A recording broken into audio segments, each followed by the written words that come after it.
You. Kind introduction and a very warm welcome to Professor Neuberger. Thank It's you. an honor and pleasure to have you with us today, and many congratulations on Thank you. the recent prize.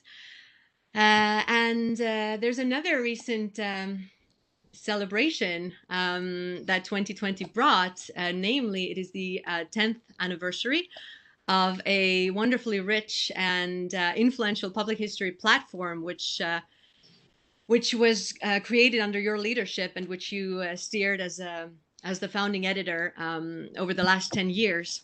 This platform is called Not Even Past, after William Faulkner's famous much loved dictum, of course, about the past being far from dead. And I would start there. Could you tell us a little bit about the platform, how it came to be, and what it's all about? Sure. So Not Even Past is a public history website. And our goal has always been to make academic history, scholarly history, available and accessible to the public. And that's what we do. So we have articles on all sorts of topics from around the world and from every chronological period. We have book reviews, again, as broad a scope as we possibly can. We have articles about historical films and digital history. And we also have a podcast called 15-Minute History, which is associated with the website. Yeah, we have, hundreds and hundreds of articles now after 10 years of publishing. And well, this has been a particularly turbulent decade. It feels a lot has changed over those 10 years. We've talked about politics of inevitability moving into politics of eternity, and regimes popping up that have their own ways of doing away with history. And it seems even people's behavior online has changed the way we read and trust sources. So my question to you would be, have you observed changes in how the platform has sort of responded to what's going on? Have there been changes in your audience, or the emphasis of the contributions, or just have you observed changes to the role of the platform over these 10 years since you started, and now that we're celebrating the 10th anniversary? Well, I guess I'd say that I think the goal has been the same from the beginning, and that's really just making high quality, serious history available to the public. In terms of topics, we've changed a bit over time. I'd say in the last year or two, the issues of race and of the trustworthiness of the news are kind of the big topics that really are important. But we've been committed to expanding the way history teaches about race from the very beginning, and also I'd say that we've been committed to a very high standard of historical writing, so that all of our articles have the same standards as scholars have for making clear arguments based on verifiable evidence, which is what we want the news to be also, right? So in a way, I feel that we teach about those subjects pretty consistently. We've been, in terms of newer topics, we've given more attention to public history as a field, and we started a series of articles about public history itself a few years ago now. And actually, Jimena Perry, our host, is one of the big contributors to that, because she writes about memory and public history in local museums in Colombia. She has some wonderful articles about that on the website, and things like post-custodial archiving, where we use digital technology to leave materials in the local places where we used to just Americans used to just take them and bring them home and put them in our museums, right? We now do what we can to make digital copies so that things are preservable in the places where they were created, where documents were created, but then we can use the digital copies to share them more widely. So things like that. We've been more interested in talking about public history as a field, as a topic, as something that people are interested in doing. Yeah, and also digital history generally. We have a new series starting a couple of years ago on writing reviews of digital history websites, other historical websites, and archives and things like that. So we're committed to making more people aware of the kinds of history that are available to the public, other than scholarly history. Thank you. Over to you, Guilherme. Yeah, well, I think that many people that will be watching us today or we will watch the recorded event are newcomers to this public history field. Mm-hmm. And I would like to ask you, Joan, how would you introduce public history to non-academic audiences or to a student that don't know what it is? How would you do this introductory talking? Mm-hmm. What is public history? What is public? Well, really, I would say the way that we defined our mission at Not Even Past is pretty much the way I define what public history is. That is, it's different from some kinds of popular history in the sense that we are totally against the concept of watering down what we do, but making history accessible and available to as many people as possible, but but while at the same time keeping the same standards that we have for scholarly history.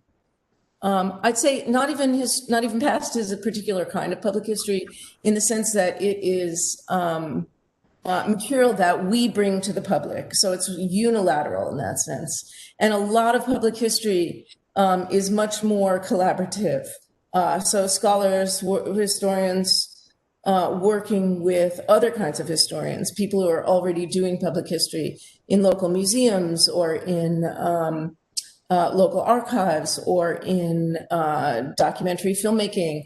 A lot of public historians are doing more collaborative sort of joint projects, which I think is a really fantastic direction to go in.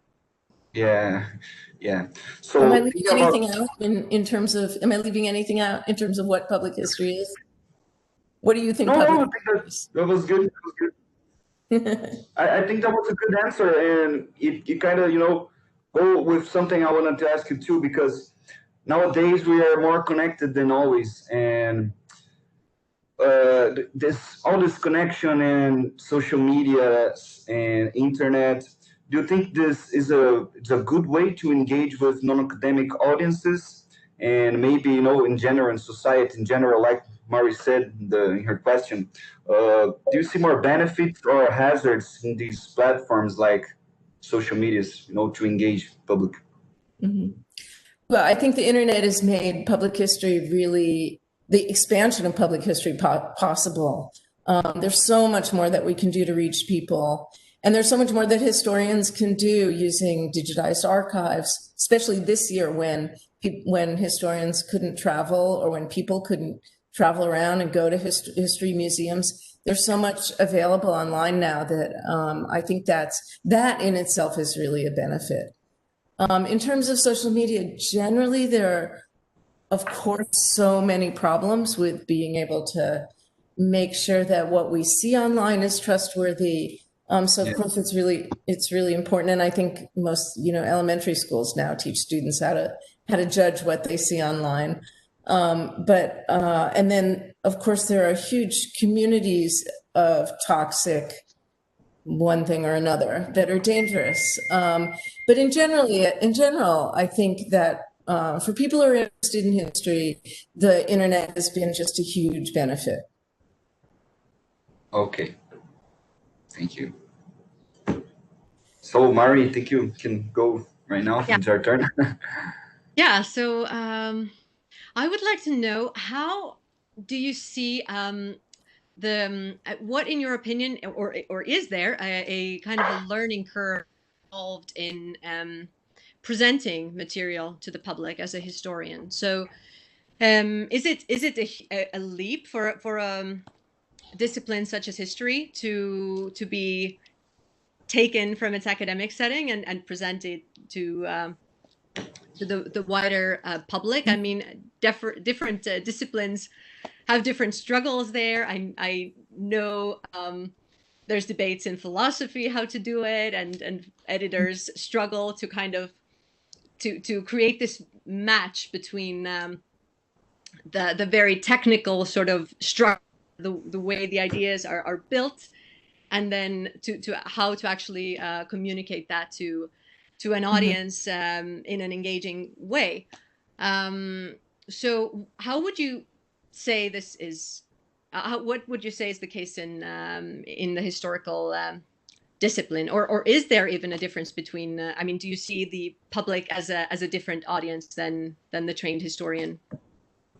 Well, I think in many cases it is a different audience, in the sense that I'm a big supporter of scholarly books. I think that we should be continually writing scholarship, even if very few people read it, because those are the laboratories in which professional historians work. We don't complain when chemists publish articles about fundamental, objects. We don't complain if we can't understand them, and I think that should be the same for scholarly history as well. But history has the benefit of being a story in many cases, and so that's one of the things that I think makes it more accessible to people, and maybe easier for professional historians to learn how to write for the public. But I also believe that there's nothing so complicated in social life or historical life that can't be explained clearly. And difficult texts are often difficult because they're badly written, or they have terrible, or they needed an editor. And I think that all historians can learn to write for the public. And also, I think a lot more of our students are coming in with experience writing blogs, or having some experience in their classes earlier, before they come as grad students, where they have some experience writing for the public. So yeah, it's a different kind of writing. We encourage people to use simpler sentence structures and things like that. But I also believe, one of the things that I've learned over the last 10 years is that teaching graduate students how to write for the public makes them better scholarly writers. They express their ideas more clearly, they organize their work more effectively. And so it's been a kind of, wonderful sort of circular experience. Yeah, interesting. But generally in writing history for the public, or any discipline for that matter for the public, do you see a tension between, let's say, accommodating the habits of the public, what people are what they wish and are willing to read about, and then the perhaps the mission of wanting to raise certain issues and perhaps educate, for the lack of a better term? Mm-hmm. Well, I'm not quite sure how to answer that. I mean, it's hard to there are plenty of people who are not interested in reading history. So one of the questions that we perennially talk about when we're, thinking about not even past, is how we can reach more people and how we can get more people interested in history. And that's really, that's hard. But I guess I don't see it as my mission to speak to everybody out there. If that, I think, would be a huge challenge. Journalists are told to write at an 8th grade level. And I think that is, we have higher standards than that, but I think that, yeah, I think that would be is that what you're asking? How can we, there are people who are not interested in this kind of work. And I struggled with trying to really reach out to people who were of a broad political spectrum and of a broad, interest base. And I think we've made some progress in doing that, but I would say that that is pretty much an impossibility, honestly. Yeah. Mm-hmm. Thank you. Well, Joan, Is that too I'd like to defeatist? ask Should you. we not be that defeatist? I don't know.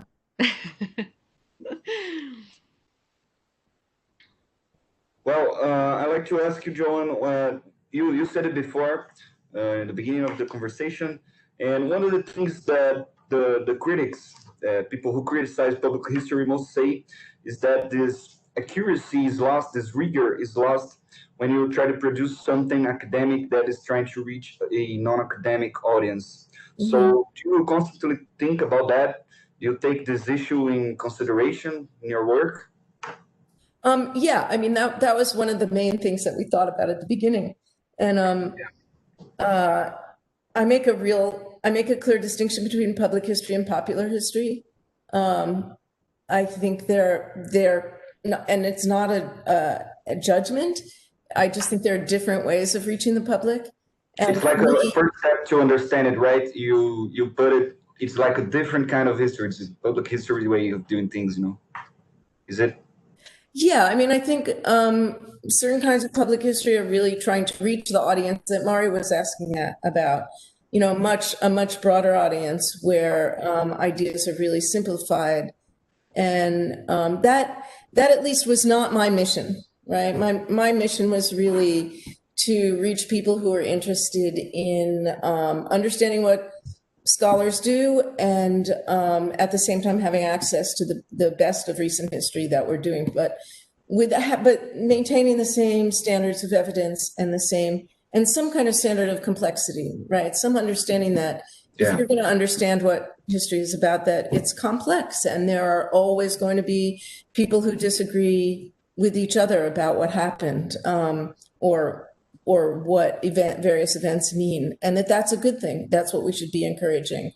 But I have no problem with people who do other kinds of history, but it's not what I do. So I'm not. I mean, to answer your question, I don't see a problem here really. I see a huge range of the kinds of things that people who want to get history out to the public can do. Okay. And John, I don't know how it's inside your context, but is public history, your experience with public history was very well received or wasn't? How that was that experience for you? Do you mean, oh, well, so you mean within the academy, within the university? Yeah, Is that what you mean? Yeah, I mean, at first, even people in my department were very skeptical. Not everybody, but there were some skeptical people, and there are plenty of people who are professional historians who are skeptical of public history as a field and as an activity. But I think I think everyone's pretty much recognized that this is a really valuable thing to do. At the same time, I think a lot of scholars really want to reach a broader audience, but didn't know how. And so Not Even Past gave people a platform for being able to reach a broader audience. And, all of my colleagues have really appreciated that. At first, there was some skepticism about teaching graduate students to write for the public. That's actually been the most satisfying part of this job. I've gotten to work with grad students far outside my field. I've gotten to learn things about all different, areas. And for the grad students, it's been a huge benefit to have. It's actually been a kind of writing workshop for them. So we really just working on writing for the public has been a way of giving grad students a way of thinking about writing and working on their writing and becoming better writers. And I think that's really, that was a challenge at first too. A lot of people thought academic writing and writing for the public have to be very different. But I think we showed that they don't have to be very different and that they feed each other. So, yeah, and I mean, I would say that that's one of the biggest changes over the last 10 years. Really, the first question that you were asking is that public history is much more accepted. A lot more scholars are writing op-eds for newspapers, that kind of thing. and a lot more professional historians, scholarly historians are interested in producing history for the public and see it as a valuable tool in a way that was not really true 10 years ago, that people were very skeptical of. Yeah, I think that's one thing that's really changed. Yeah, it's good to hear that because I kind of feel this in Brazil too, that public history is very different. I mean, I wasn't here 10 years ago studying about it, but now I am. And what I can see is that more people are joining it and, trying to understand and produce things. Mhm. So thank you, Mari. You can go now. Yeah, so perhaps we can talk about some of the subjects covered on not even past. So I know that you've paid particular attention to shedding light on perhaps poorly taught or misrepresented topics. I saw in one of your interviews you talked about, for example, the history of slavery being one such thing where there might be gaps or issues in school curricula, and your work in Not Even Past has sort of stepped in there to fill those gaps. So could you talk a little bit about that? Sure. Right around the beginning of, so 10 years ago, Texas has a statewide board that decides what textbooks we use. And also they decide the standards in schools. So they have a list of things that they want to be taught. And one of the things that was going to be on the list and was thankfully taken off was to teach the so-called good sides of slavery, which I just found incredibly offensive and discouraging. So one of my goals from the beginning was to offer, as he said, was to offer as much of the history of slavery and of African American history as we possibly could. And we're very lucky because we have we have wonderful African American historians in the history department at UT Austin, and graduate students working in the area, and documents in our local archives. So that was pretty easy to do. And that was also one of the motivations for starting the podcast, 15-Minute History. And there I worked with one of our grad students who had done a lot of public history before, Christopher Rose. Chris has finished his dissertation, so neither of us are actually working on 15-Minute History anymore. But it was really his project, and I worked on it with him. But we were both disturbed about the way African American history, Mexican American history, and also the history of Islam, which is his field. He's a Middle Eastern historian. And he has his own blog now, actually, ChristopherSRose.com, I think, org or com. That's really wonderful. He's a wonderful public historian, and he made 15-Minute History what it is. So in both of these projects, we were really looking to give not just the everyday public, anyone interested in history, but to give teachers and students articles and documents that they could use in their teaching or in their learning. So to supplement what was being taught in schools. So yeah, that was a big part of one of our goals when we started off. And I think we've done a pretty good job with that. So. Yeah, I really like the podcast. I was just recently listening to on the Spanish flu, and very timely, of course, and very yeah. It was wonderful to the way it also, among all these other insights, addressed the false analogy involved in attempts to connect our current virus to yeah. So yeah. And Guilherme, do you have a question?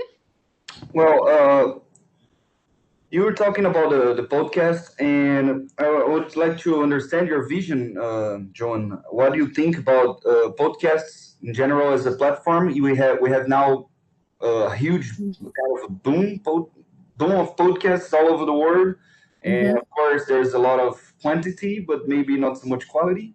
And also there's a lot of quality ones too. But the thing is, how do you see that podcasts as a platform, and how would you say that the podcast, like I said, 15-minute history, how do you think that it contributes to position public history as a field? Well, first of all, I love podcasts.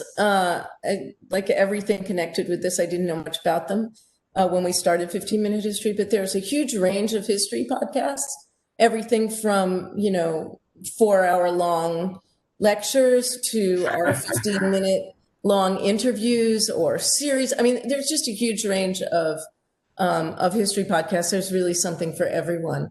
And I love listening to podcasts. I think they're a great platform for conveying history to the public in whatever form people want. Some podcasts have millions and millions of subscribers, and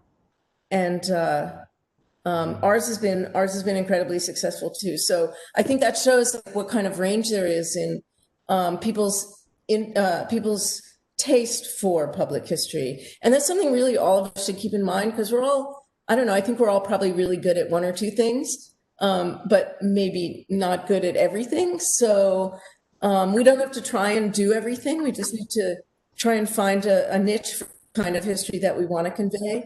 But podcasts are so great because Yeah.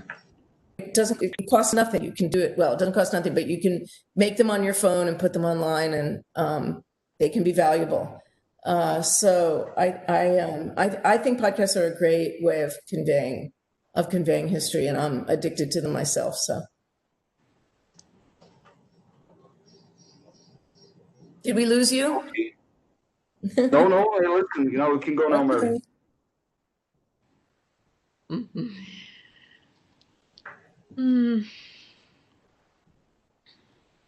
Should we go to the questions from the public? Do you agree with that? Sure, whatever you want. Yeah. There's a question that comes from Malena Bedoya. Malena is a Ecuadorian historian. She actually was one of the people who did the first edition of the Explorers in this format, and she wants to know, Joan, if you can. She's working currently about public history and ethics. She's starting like a new project in Ecuadorian museums about this topic, and she wants to know if you could recommend her readings or tell her to take into account certain things to talk about ethics and public history.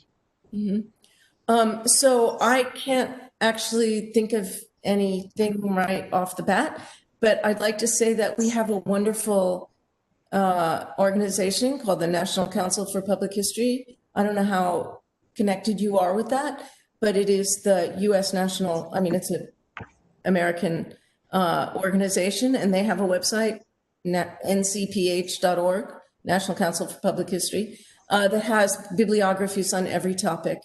And we also have the Digital History Library of America. That's not what it's called. It's Digital Humanities Library, Digital Library of America, that also has subject categories for readings like that. It's a great topic, though. I'm really glad that you're working on it. Yeah. Thank you. Guilherme, back to you. Do you have a question? Oh no, I was most trying to no, you can keep going if you have more questions. Well, I have actually.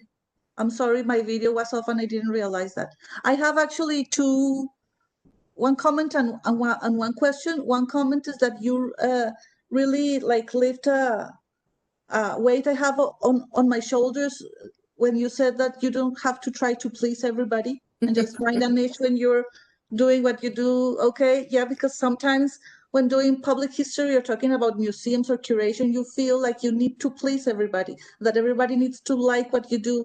And you saying that makes me realize that no, you don't. And that's really good for doing what you do and doing it well. Yeah, I don't think you could please everybody anyway. So yeah, it's probably, I think you should try and reach as many people as you can, but I don't think that you need to do everything. Yeah, that's good. Good. I'm glad to hear. And my question is more like a personal thing I have been thinking about lately. As Joan mentioned, I worked with community museums and violence, how they represent violence. And I was in a conversation like 10 days ago about these kinds of museums in Colombia where the violence has become even more strong and coming back and everything is bad again. And I was thinking these museums need to go further. I mean, they can't only be okay with showing what's happening. They need to engage in more things. But then I think where is the line between that and becoming an activist? Or if those things are incompatible, or if you can do both.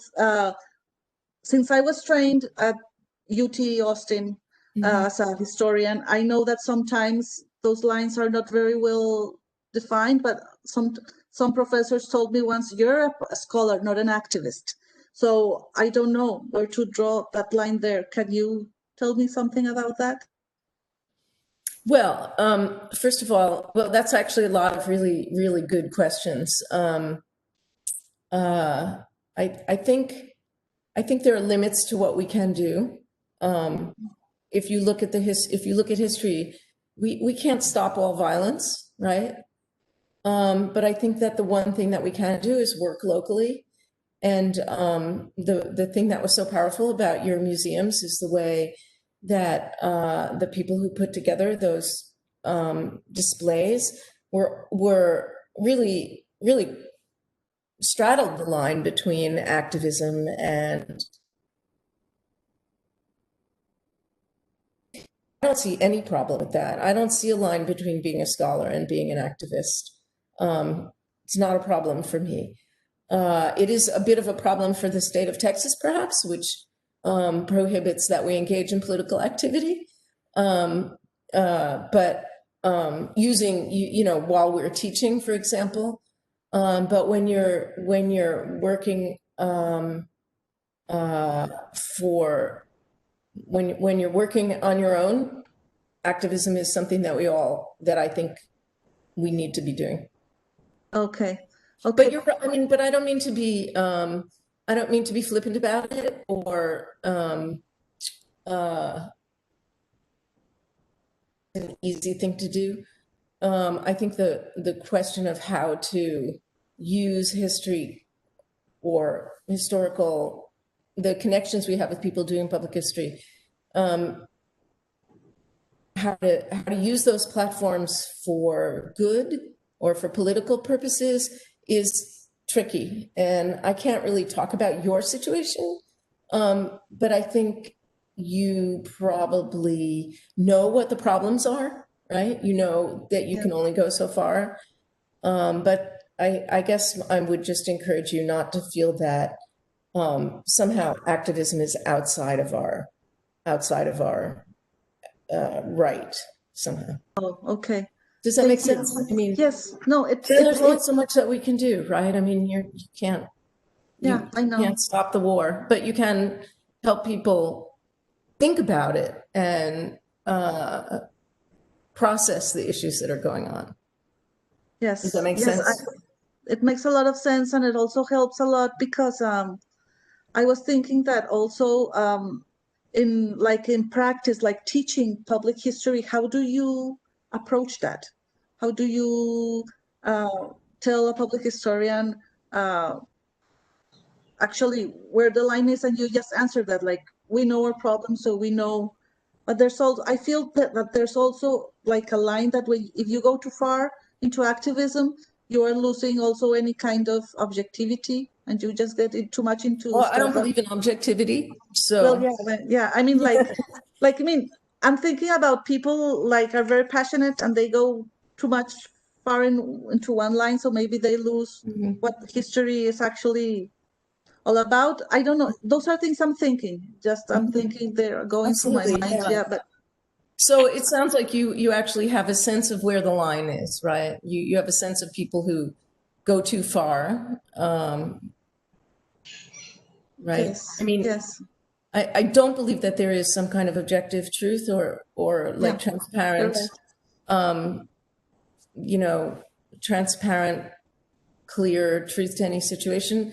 And so I think we need to be transparent about what our biases are and what our goals are.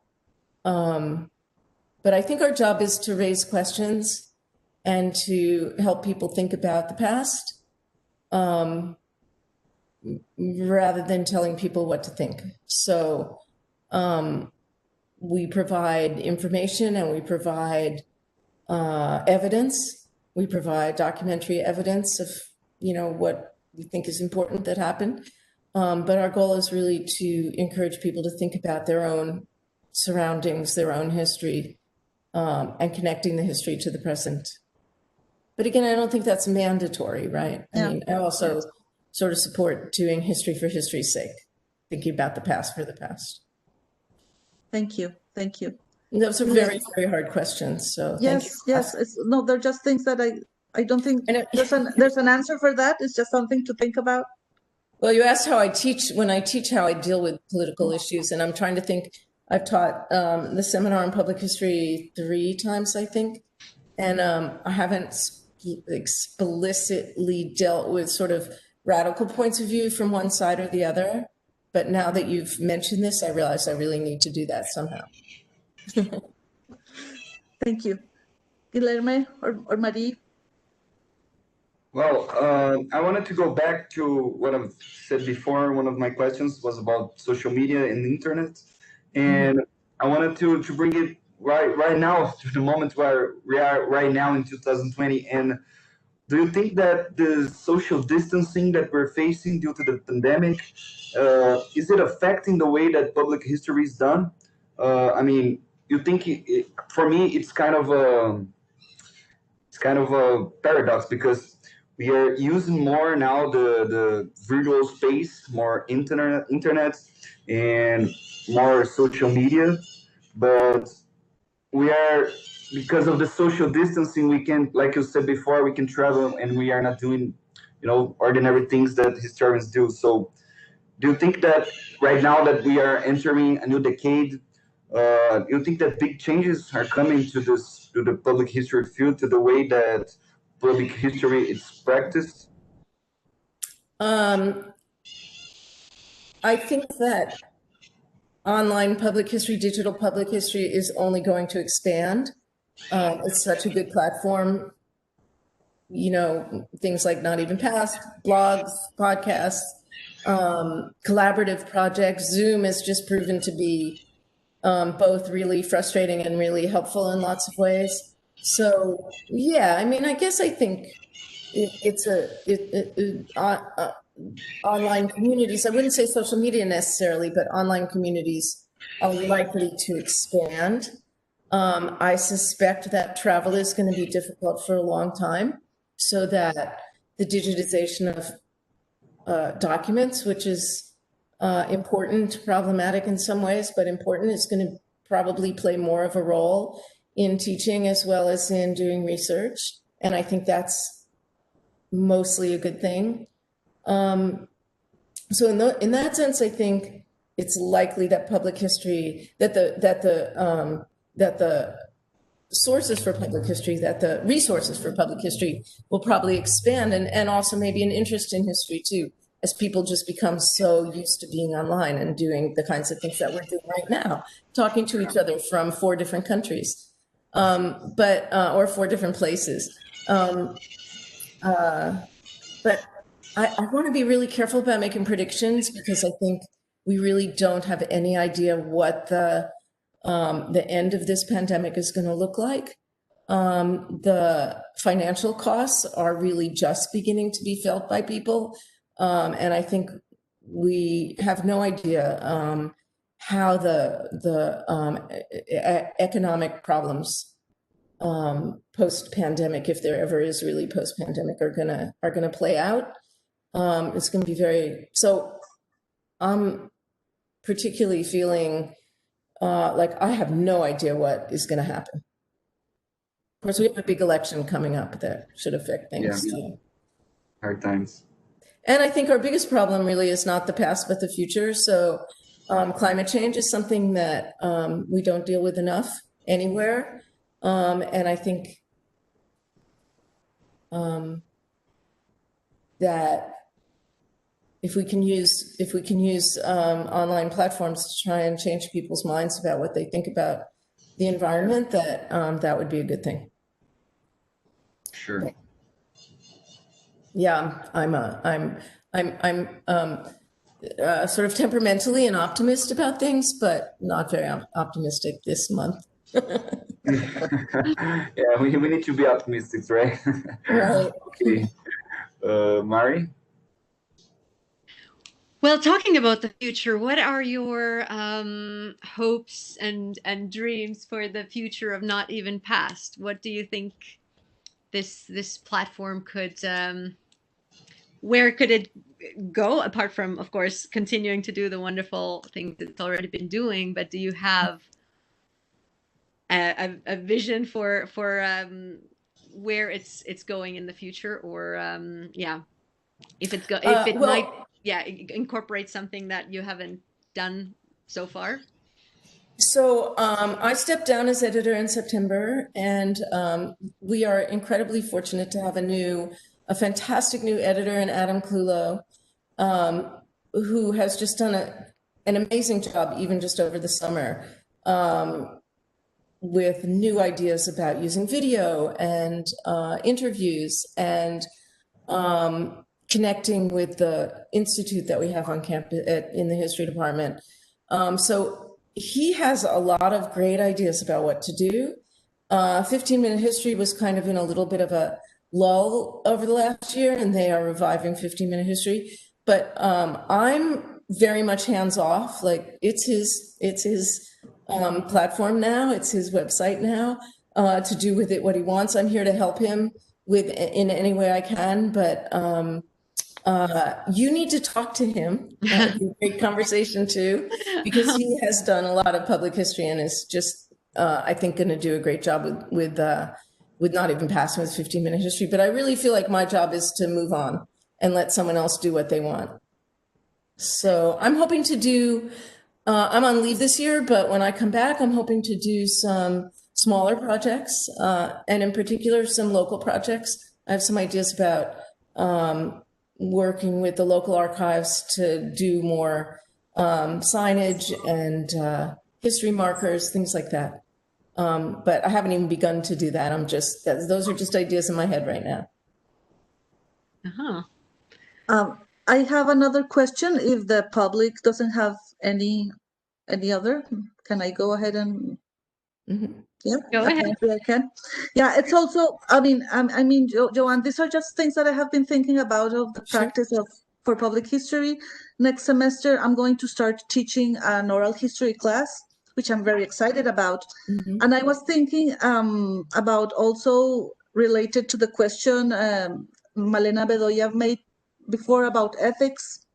I was thinking about when to know when to stop asking.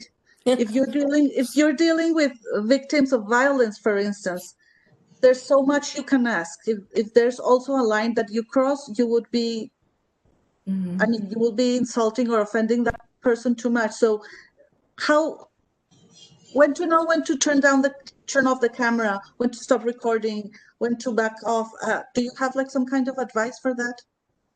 Well, I think that's a really important topic for public historians, doing interviews and things like that, especially in regions like yours, and dealing with topics like yours. But this is not a subject that I have any expertise in at all. I intentionally don't deal with living people. But there's a huge literature. There is a literature on the ethics that Malena asked about, and on doing oral histories that I'm just not an expert in.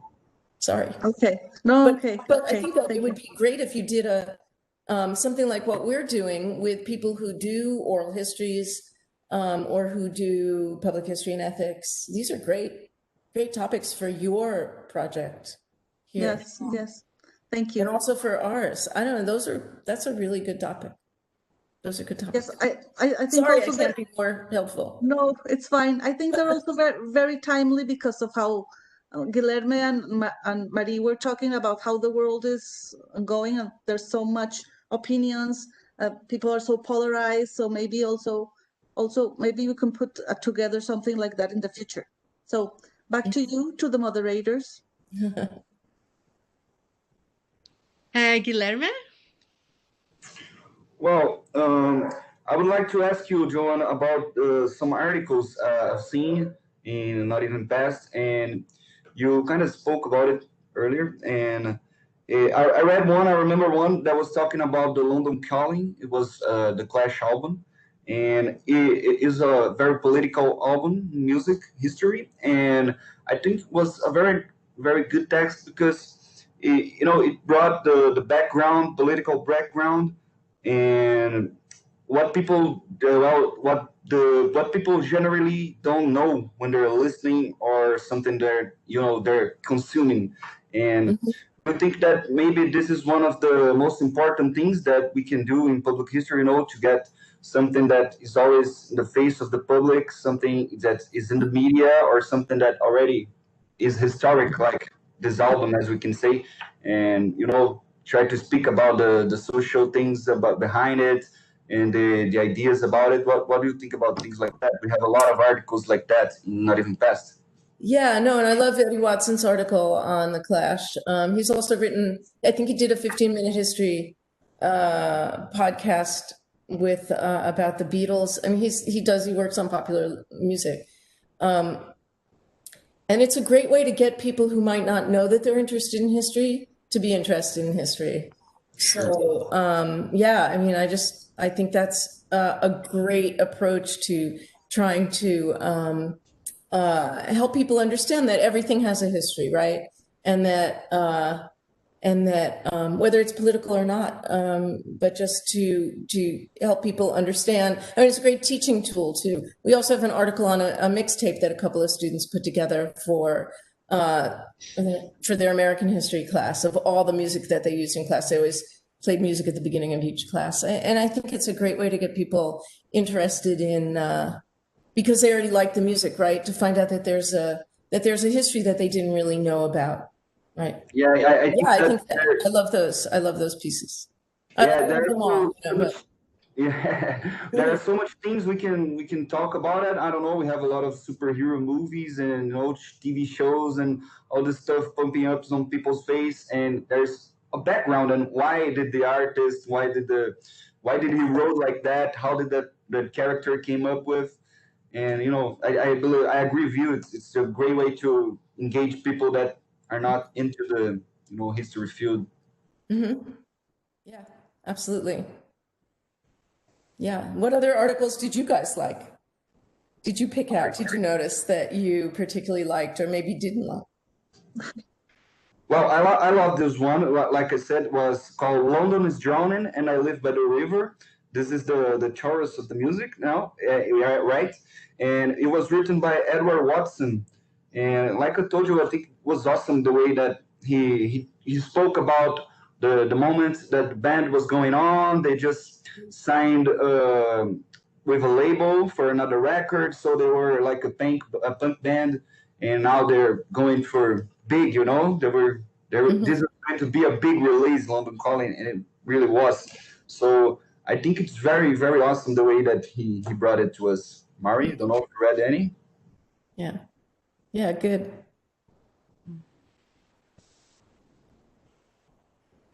What else? Jimena, what about you? Oh, I think you're muted, Jimena. I'm so sorry. That happens to me all the time. I'll do it. I have another question. You mentioned before that you have taught a seminar on public history 3 times now. Mm-hmm. And I know that one of the exercises you made the students do was to create a blog. Mm-hmm. And at the end of the seminar, I was in the public listening to their presentations and stuff. Okay. And I thought it was great. But I want to ask you, did you have like any particular challenges teaching those students how to write for the blog and making that public history instead of like a conventional paper? Yeah, there were some challenges. So I taught it 2 different ways. The first time we had one collective topic, which was the tower shooting when some Charles Whitman went up to the top of the tower at UT Austin and for 96 minutes just, randomly shot people on the ground. And that had not had a historical treatment. So the class chose topics that were related to that, and they each wrote a series of blogs. And then we have a website called Behind the Tower, that collected everything that we did in that class. But the problem with that class is that it was all U.S. history, and that was not really a problem for us. We all came to that topic without any expertise. So we're all starting from the same place, which was very interesting for me as a professor, and I think really helpful and interesting for everybody in the class. But I also discovered that a lot of people didn't want to take the class because they wanted to do something in their own fields. So the next time I taught it, I organized it around everyone picking their own topic, and hopefully picking a topic that was, a piece of what they thought their dissertation research might be on, so that it would be useful for them. And then we looked at, and then everyone had to choose some undigitized documents on campus at we have a number of archives at our campus. They had to choose documents that they would arrange to have digitized, and then they would write about them.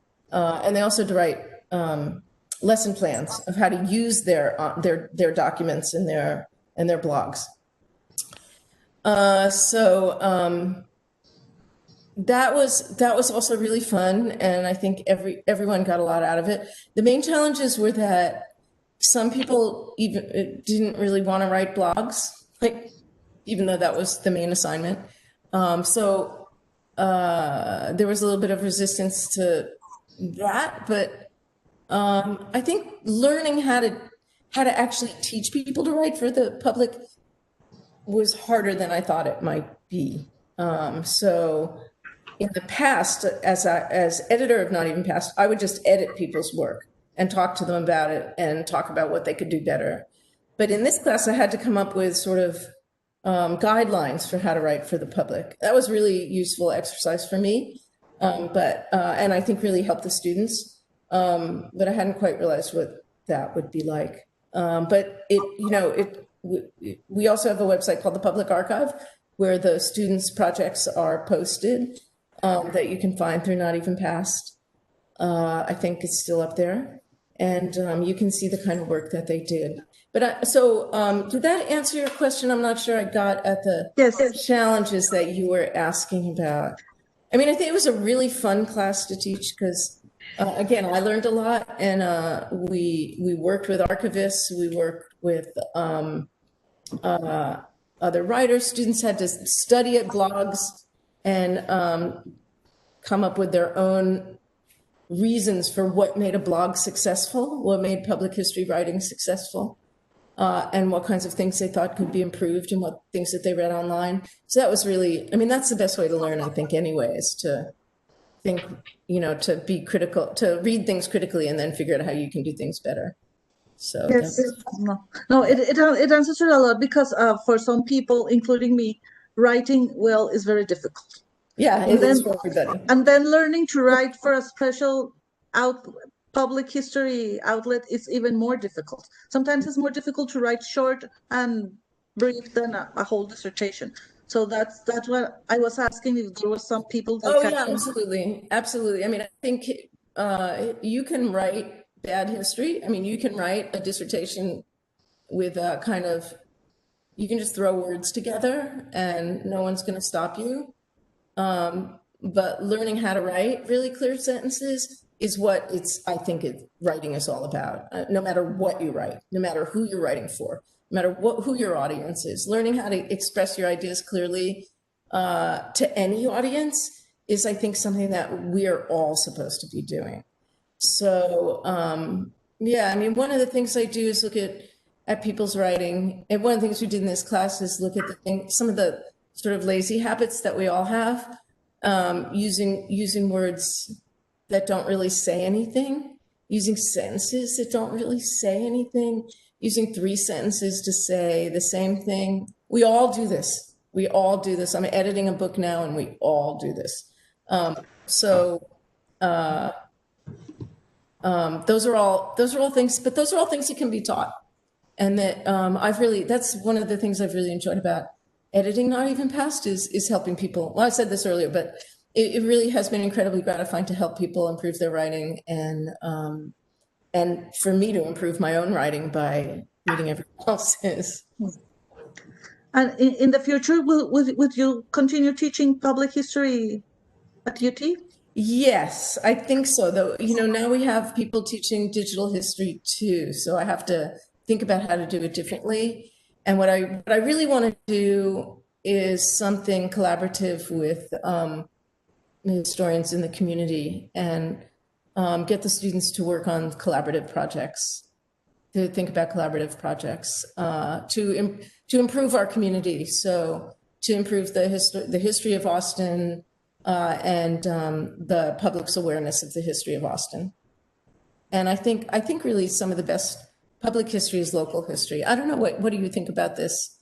You're all public historians. And I know, like Jimena, you work on a place far away, but it's still kind of a local study. Yeah, I don't know. What do you think? Well, I think it would be great because the projects I'm working on right now are collaborative. I'm sorry. Collaborative. They're mainly they're mainly that. They're mainly that. They're trying to be very inclusive, very participatory. We're talking about the participatory museum, but this has been some years ago. So I think that the way to do projects right now is just like that, like to co-create, to co-host, and to do things. And I think that's very interesting. And also you learn a lot. And it's also a lot of fun. It's more fun than to working alone also. Yes, absolutely. Just my opinion. I don't know what Guilherme and Marie think.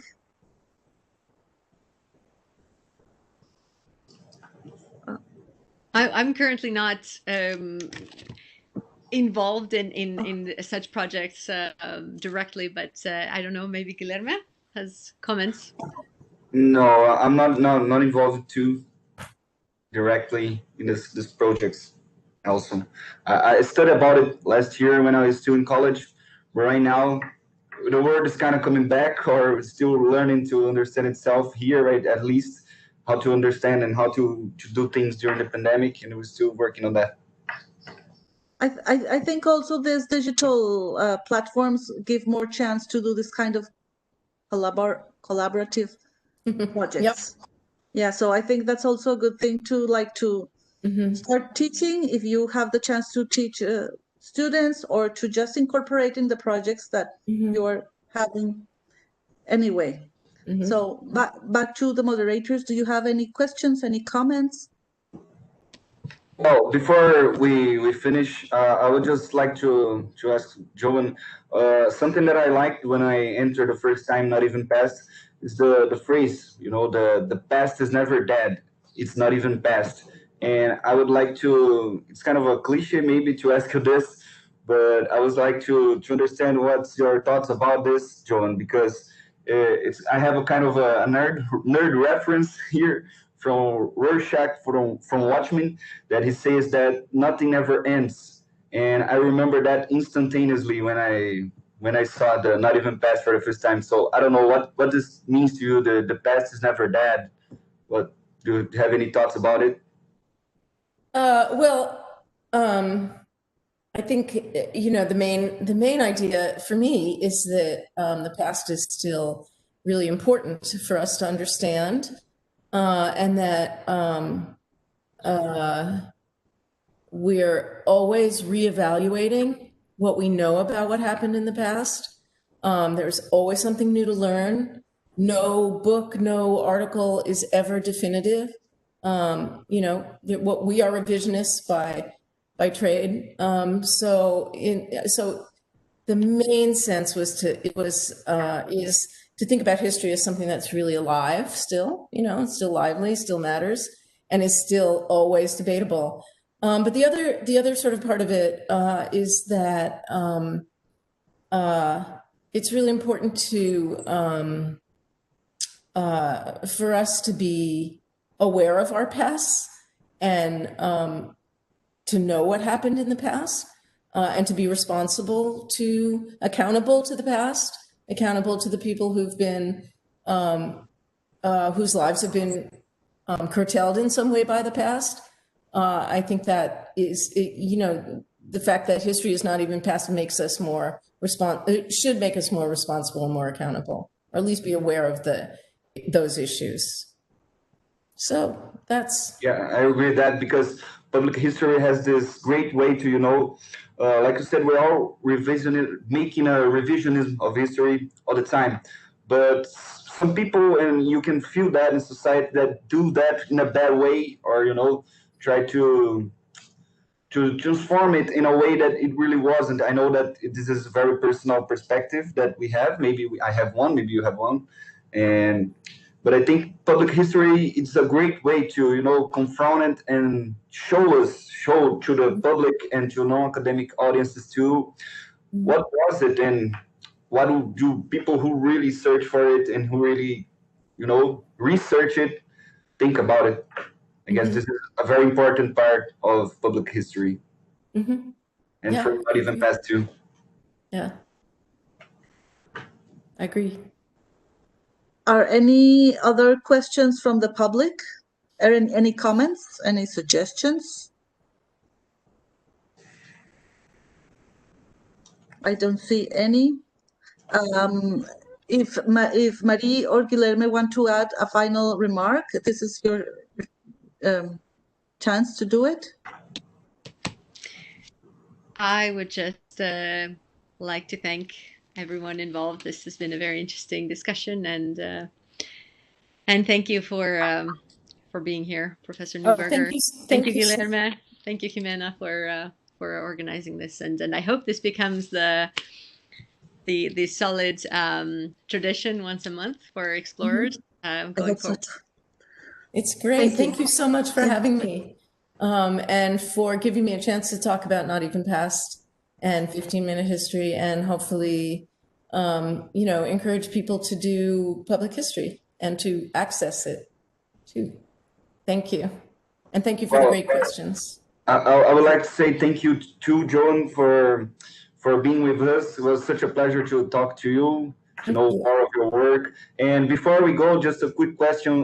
Do you have, this video is going to reach, I believe, newcomers and new historians that are getting to new public history. Do you have any advice? We already talk about the future, but do you have any advice or anything you would like to say to people who are beginning in public history?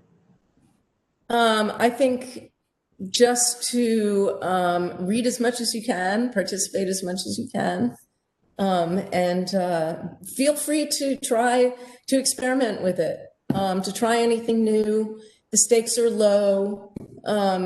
It's just worth doing. So I just want to encourage everyone to think about projects and just give anything a try. Thank you. I would like to thank the three of you for participating in this session of the Explorers. I also hope, like Mary, that this becomes a tradition every month. We have already confirmed guests until January, so I encourage everybody, please, that has a suggestion or that want to participate in this format, please reach out to me. We will make it work. I was pretty excited today to have Joan Neuberger here, because I'm a fan of her work and from Not Even Past, and I want to say here that I miss my alma mater very much. This was a session dear to my heart. Thank you very much. If you have any questions, as I said, get in touch with me. This video is going to be uploaded to Facebook and to the International Federation for Public History website if you want to just watch it again. And if you have any comments, as I said before, just reach out to us, and thank you very much. Thank you. Thank you. Thank you. Thank you.